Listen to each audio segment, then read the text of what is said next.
السلام علیکم ورحمۃ اللہ وبرکاتہ۔ محترم سامعین و ناظرین،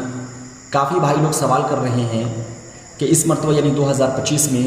10ویں محرم یوم عاشورہ محرم کی 10ویں تاریخ کب ہے؟ کیونکہ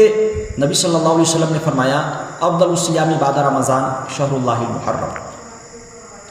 کہ رمضان المبارک کے روزوں کے بعد محرم کے روزے سب سے زیادہ ثواب کا حامل ہے اور ثواب رکھنے والا ہے۔ اس طریقے سے نبی صلی اللہ علیہ وسلم نے فرمایا کہ من صام یوم عاشورہ احتسب علی اللہ ان یکفر سنۃ التی قبلہ او سنۃ التی بعدہ، کہ جو شخص عاشورہ کا روزہ رکھا یعنی 10ویں محرم کا روزہ رکھا تو اس کے اگلے اور پچھلے دونوں گناہ معاف ہو جائیں گے، اللہ کی ذات سے میں یہ امید کرتا ہوں، نبی صلی اللہ علیہ وسلم نے فرمایا۔ تو چونکہ اس میں جو ہے نا 10ویں محرم کو روزہ رکھنا ہوتا ہے، جس کی وجہ سے اکثر لوگ سوال کر رہے پوچھ رہے ہیں کہ بھائی 10ویں محرم کب ہے تاکہ روزہ رکھا جا سکے، تو آپ اچھی طرح سے سمجھ لیں کہ اس مرتبہ یعنی 2025 میں انشاءاللہ 6 جولائی اتوار کے دن جو ہے نا 10ویں محرم ہوگا،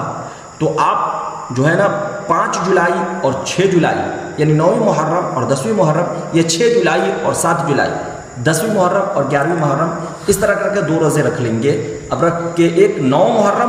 چونکہ 2 روزے رکھنے ہوتے ہیں، 9 محرم 10 محرم یا 10 محرم اور 11 محرم، تو آپ جو ہے نا 5 جولائی 6 جولائی یا 6 جولائی اور 7 جولائی اس طرح کر کے آپ روزے رکھ سکتے ہیں۔ تو اس پر تو انشاءاللہ یوم عاشورہ محرم کی 10ویں تاریخ 6 جولائی اتوار کے دن ہوگا، جس کے اندر جو ہے نا روزہ رکھنے والا عمل انجام دیا جاتا ہے۔ تو امید ہے کہ ڈیٹ کے بارے میں جانکاری ہو گئی ہوگی، آپ اپنے دوستوں احباب تک بھی اس ویڈیو کو شیئر کریں تاکہ انہیں بھی ڈیٹ کے بارے میں جانکاری ہو جائے اور وہ بھی بآسانی روزہ رکھ سکے۔ السلام علیکم ورحمۃ اللہ وبرکاتہ۔